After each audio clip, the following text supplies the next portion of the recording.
Bonsoir à toutes et à tous. Il est 20 h, c'est l'heure du journal sur Burkinafo. Au sommaire, 4 août 1983, 4 août 2015, la révolution burkinabé a 32 ans.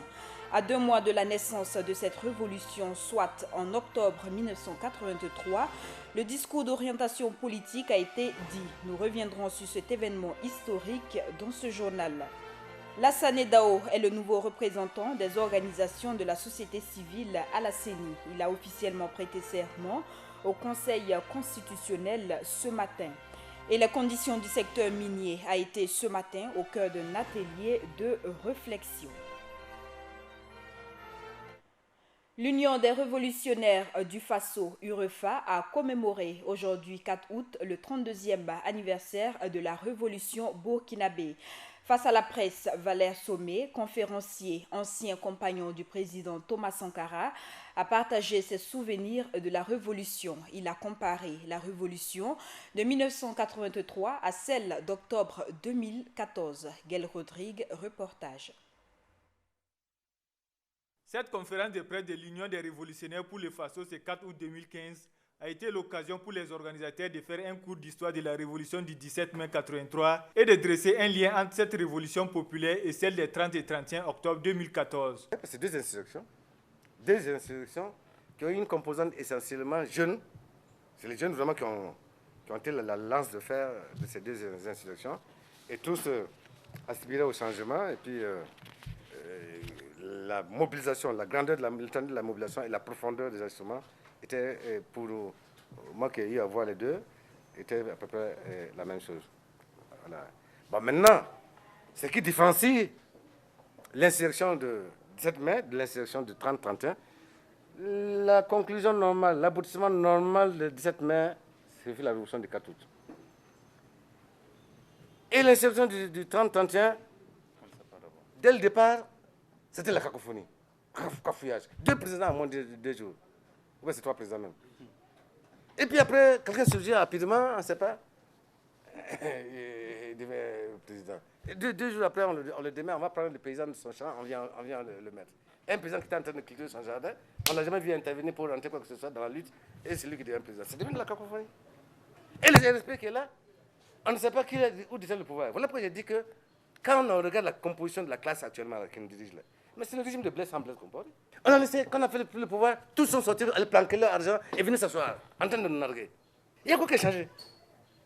Maintenant, après, on prend des textes ici contradictoires, sans bien réfléchir, on arrive à la Cour suprême, on déboute. Enfin, vous. Pour le conférencier, les autorités de la transition au pouvoir à la faveur de la révolution des 30 et 31 octobre doivent s'en tenir uniquement à leur première mission, qui est l'organisation des élections. Et une transition d'1 an. Avec tout ce programme-là, on dirait qu'ils sont venus pour réformer le pays. Il fallait qu'ils s'en tiennent à leur mission précise. On est là, on stabilise, on nettoie les textes, on organise les élections. Point. Et bientôt, vous allez vous réveiller désillusionné, si vous ne l'êtes pas déjà. Des pays citoyens envoient des gens surgir du néant, et aussi ils circulent dans le 4x4 avec des gardes-corps, ils baissent des centaines de millions. C'est quoi ça? Ah bon, si vous n'avez pas encore vu, ok, moi je ferme les yeux. Vous allez vous réveiller trop tard. Bah, c'est pour ça que j'ai dit que... C'est pour ça que j'ai dit que la révolution a été étouffée dans l'œuf. C'était une révolution inachevée. Et il fallait que je sois président de la transition. Enfin, quand j'étais... Oh, j'ai dû sortir le jour-là même, quand les gens cherchaient le pain président là. Les jeunes, vous allez m'acclamer là, puis on aurait fait la révolution maintenant. Les gens qui n'allaient pas les frontières. Hein. L'UREFA est un regroupement de 3 partis politiques qui se veulent héritiers des idéaux du président Thomas Sankara. On ne saurait parler de révolution sans parler du président Thomas Sankara, le père de cette révolution. 28 ans après sa mort, le dossier judiciaire est toujours en cours et des avancées notables ont été enregistrées sous la transition. Joël Zoundi nous en dit plus. La révolution 29 ans déjà que le père de la Révolution, le capitaine Thomas Sankara, quittait ce monde dans des conditions non encore élucidées. Avec l'avènement de l'insurrection des 30 et 31 octobre 2014, le dossier Thomas Sankara connaît des avancées. Et c'est le président Michel Kafando lui-même qui avait annoncé les couleurs lors de la passation des charges. Le juge d'instruction du tribunal militaire a reçu l'ordre de poursuite que nous avons cherché pendant 18 ans, c'est maintenant chose faite. Le 6 mai 2015, le tribunal militaire avait convoqué dans un communiqué de presse les parents de Thomas Sankara et de ses camarades. Ainsi, le 25 mai 2015, les restes du président Thomas Sankara sont exhumés. Plusieurs personnes seront auditionnées, dont Mariam Sankara, veuve du père de la révolution burkinabé, le 18 mai dernier. Ça a été long, mais je pense que ça valait la peine. Parce que le juge m'a entendu revenir sur ma plainte. Bon, je pense que c'est l'essentiel, quoi, parce qu'il y avait beaucoup de questions. Mais je ne peux pas vous en dire plus, comme l'avocat a dit. Les langues commencent aussi à se délier. Je le disais tantôt, c'est par la suite que les gens ont su. On avait fini de creuser les 10 tomes. Ensuite, on s'est rendu compte que le corps de Thomas était là. Je ne sais pas si c'est exprès que le régisseur nous avait caché ça. Je ne comprenais pas du tout. Mais quand les gens ont su, chacun tenait en tout cas à mettre sa main. Qui une pelle par là, l'autre une pioche par là. Donc voilà. Et le rapport des experts pourrait tomber avant la fin de la transition. Je pense que les premières réponses, le rapport, ben en fait vous voulez ainsi m'obliger à vous donner le délai qui a été imparti aux experts. Non, mais en toute sincérité, je crois que les rapports seront obtenus bien avant. Toujours dans le cas de cette affaire, du 11 au 17 juin, Maître Belewende Sankara, l'un des avocats dans le dossier Thomas Sankara, et Mariam Sankara ont été reçus au sein de l'Assemblée nationale française à l'initiative des élus du Front de gauche. À mi-juillet, c'est le président de l'Assemblée nationale française, Claude Barthelone, qui refusait l'idée d'une enquête parlementaire sur l'assassinat du président du Conseil national de la Révolution. Toujours à propos de la révolution burkinabé, à travers les partis politiques, les mouvements sankaristes, l'héritage idéologique légué par le président Thomas Sankara a tenté de subsister sous l'ancien régime, une union qui demeure de nos jours très fragile. Ibrahim Zongo. 28 ans après la disparition du père de la révolution burkinabé d'août 83, les idéaux du sankarisme ont tenté tant bien que mal de subsister malgré les difficultés. Au lendemain de l'assassinat du président Sankara, ses proches collaborateurs, adeptes de la révolution ou les membres de sa famille se trouvant à quelque niveau que ce soit, se réclament héritiers du jeune président. Reconstitués en association ou groupement politique, chacun essaie à sa manière de préserver cet héritage autant que faire se peut.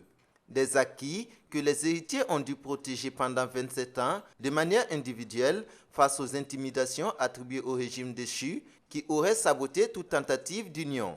C'est donc dans le vent vivifiant de la liberté retrouvée après le départ du président Blaise Compaoré que les sankaristes ont décidé d'aller à l'union. Chose qui a été officielle le 17 mai dernier par la désignation d'un candidat unique des sankaristes pour briguer la magistrature suprême. C'est un honneur et une grâce pour moi de devoir mobiliser notre intelligence commune ainsi que le potentiel de chaque jeune sankariste, de chaque femme, de chaque homme porteur de l'idéal sankariste pour apporter une réponse appropriée aux aspirations du peuple burkinabé.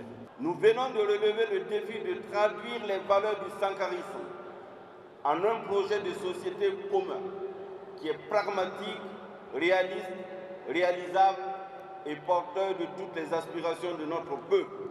Mais sans trop de surprise, cette union va se rompre seulement 2 mois après avec le retrait de certains partis. Nonobstant cela, l'idéal sankariste, seul viatique de ces formations politiques, demeure. Et la population burkinabé étant majoritairement jeune, certains ont peut-être vécu la révolution, d'autres l'ont simplement appris. Quels souvenirs les Ouagalais gardent de la période révolutionnaire? Kadi Traoré leur a posé la question. 4 août 1983, date historique au Burkina Faso, marquant l'avènement de la révolution avec à sa tête le capitaine Thomas Sankara. 32 ans après, les Burkinabés ont en mémoire les biens fondés de cette époque. Le 4 août a réveillé vraiment la conscience du peuple burkinabé.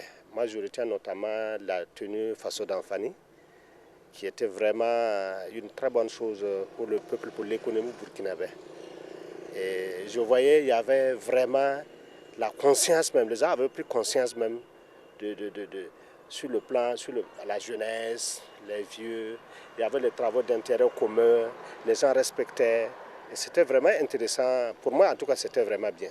Mes souvenirs par rapport à la Révolution, c'est le fait qu'il y avait plus de civisme, de citoyenneté et le bien public aussi était bien géré. Par rapport à maintenant, nous voyons un relâchement, il y a moins de civisme, il y a moins d'engagement personnel pour la construction de la nation et il y a beaucoup de corruption. Donc ça fait qu'actuellement, il y a une grande différence par rapport au temps de la Révolution. Ces Burkinabés déplorent l'interruption de cette révolution intervenue en 1987. Comme tout le monde a constaté, c'est vrai que ça a commencé très bien, il y a eu des changements, mais beaucoup de choses qui étaient plébiscitées, qui étaient encouragées, ont été abandonnées. On entend parler beaucoup plus de corruption, ça se voit. Beaucoup de choses qui n'étaient pas pratiquées à son temps faisaient partie des pratiques courantes. C'est vrai que la démocratie, c'est bien, c'est peut-être mieux, mais faut-il encore que ça soit réellement bien ficelé et que ça ne soit pas des occasions pour qu'il y ait des dérapages, des abus. Ceux qui ont le pouvoir, ceux qui ont des moyens oppriment, ceux qui cherchent un peu seulement pour pouvoir vivre. Quand ce qui appartient à tout le monde est bien géré, je pense que les vrais citoyens sont réellement contents. Cette révolution qui a suscité beaucoup d'espoir pour les Burkinabés a pris fin avec l'assassinat du président Thomas Sankara. C'est le 2 octobre 1983, soit 2 mois après la naissance de la Révolution, que le discours d'orientation politique a été officialisé. À cette date, l'histoire politique du Burkina a pris une nouvelle tournure. Je vous invite à remonter le temps dans ce bref rappel historique d'Ibrahim Sanou. Peuple de Haute-Volta, camarades militantes et militants de la Révolution, telle est l'expression qui introduisait le discours d'orientation politique tenu le 2 octobre 1983 par le père de la Révolution burkinabé Thomas Sankara, soit 2 mois après la Révolution du 4 août 1983. Mais qu'est-ce que le discours d'orientation politique? Le discours d'orientation politique, c'est quoi? Comme son nom l'indique, c'est un projet de société. C'est le projet de société que le président Sankara a préparé lorsqu'il a pris le pouvoir. Vous savez, lui n'est pas venu les bras vides, il n'est pas venu les mains vides, il est venu déjà avec un projet de société qui s'appelait donc le discours d'orientation politique. Et dans ce discours d'orientation politique, le président Sankara décline sa vision qu'il a pour le Burkina, ce qu'il veut que le Burkina soit, sur le plan économique, sur le plan politique, sur le plan culturel, sur le plan social, etc.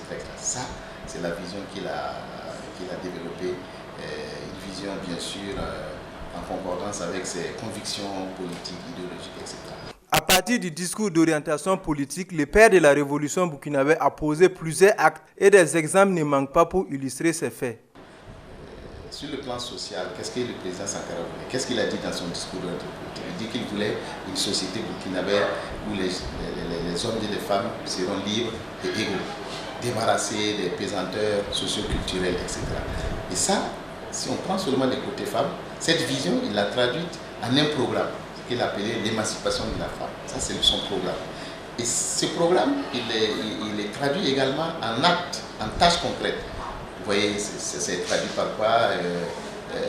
Aller au marché, faire le marché par les hommes. Et on parle de sa vision, on vient à un programme, et du programme, on exécute des tâches quotidiennes pour réaliser la vision. Y a-t-il un parallèle entre les discours d'orientation politique et les engagements nationaux? Les engagements nationaux, c'est juste, ce n'est même pas un programme, c'est des actions voilà, ponctuelles comme ça.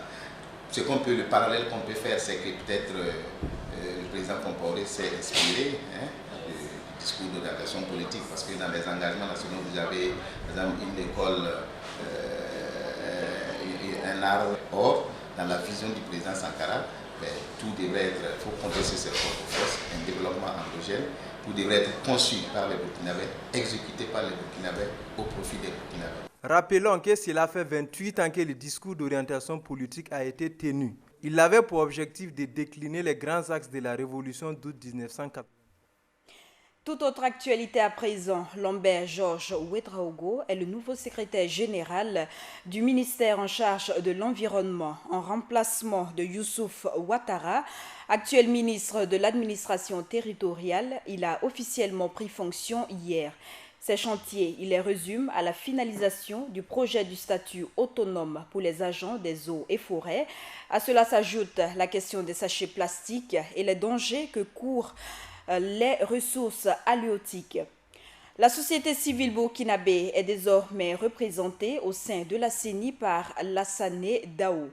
Avant de rejoindre l'équipe chargée d'organiser les élections, il a prêté serment ce matin devant les membres du Conseil constitutionnel et c'était en présence de Joël Zoundi. C'est devant les membres du Conseil constitutionnel au grand complet et en présence du président de la Commission électorale nationale indépendante CENI que Lassane Dao a prêté serment pour intégrer l'équipe en charge de l'organisation des élections au Burkina. La formule consacrée prononcée, Lassane Dao promet d'exercer sa nouvelle fonction en toute intégrité, objectivité et probité, en s'abstenant de tout comportement susceptible de nuire à la totale transparence dans l'organisation, la supervision des opérations électorales et référendaires et en accomplissant conformément à la loi, avec loyauté, honneur et patriotisme, les tâches liées à ses fonctions. Vu le contexte, je ne suis pas étonné, d'autant plus que j'ai vécu des situations aussi semblables au Burkina Faso, comme je l'ai dit dans mon CV. J'ai participé aux missions de maintien de la paix pour des pays sortant de crise. Suite à des élections qui ont été truquées d'une manière ou d'une autre. Donc je crois que nous allons nous donner les coups de franche pour faire face à cette situation qui attend le Burkina Faso.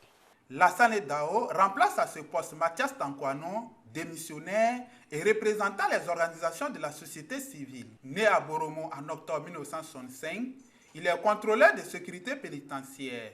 Le nouveau commissaire de la CENI n'est pas un inconnu du processus électoral. En effet, Lassane Dao fut superviseur de la mission internationale de Gore Institute pour les élections présidentielles au Togo en 2015.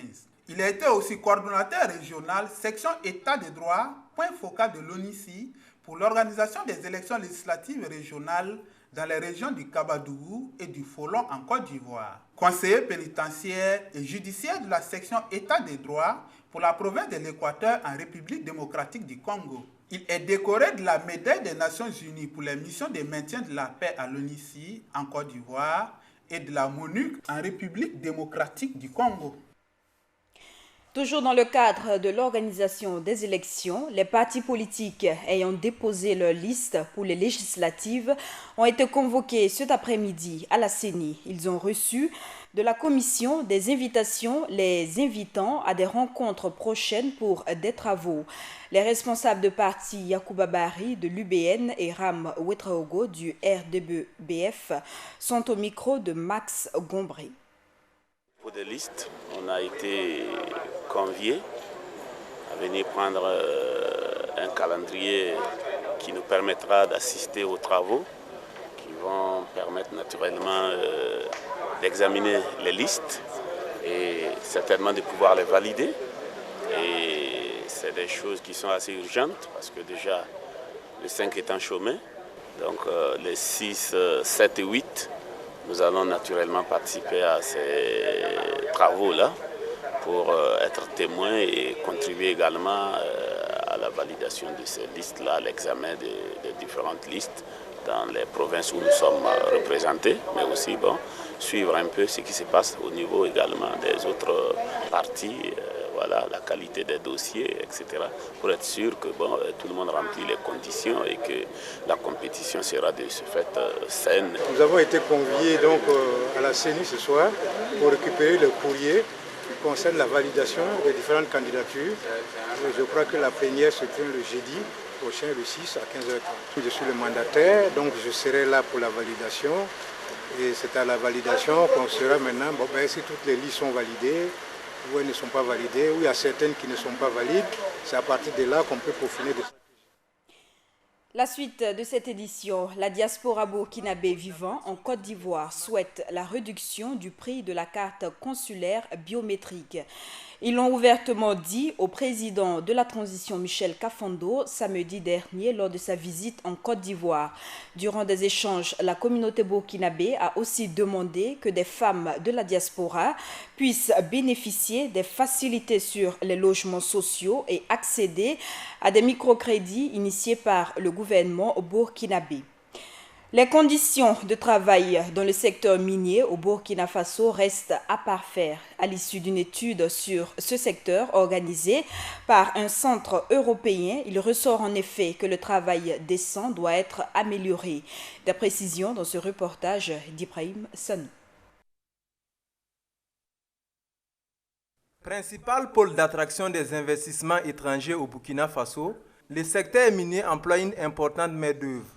Mais il est difficile d'y trouver un travail décent. C'est ce qui a valu la présente étude menée par le Centre de solidarité syndicale de Finlande, SASK. L'étude a été faite en 2013, le deuxième semestre 2013. Il faut d'abord préciser que c'est une étude qui rentre dans le cadre d'une plus large, initiée par les syndicats du Ghana, avec la contribution financière de SASK Finlande, qui voulait explorer en fait les conditions de travail dans les secteurs émergents en Afrique de l'Ouest. Et ces secteurs émergents-là, ils ont retenu les mines au Burkina. Ce faisant, selon le ministère de la fonction publique, le Burkina Faso gagnerait à améliorer ce secteur et des textes existent en la matière. De façon générale, au Burkina comme dans les pays de la sous-région, le secteur des mines gagnerait à améliorer sensiblement, naturellement, les conditions de travail. C'est vrai que ce n'est pas catastrophique, mais je crois que nous sommes dans une dynamique où tous les acteurs sont appelés donc à travailler à l'amélioration du travail décent dans notre pays. Les attentes du ministère est que toutes les parties prenantes respectent nos textes en la matière, parce que vous savez que le travail décent est encadré par un ensemble de dispositions légales.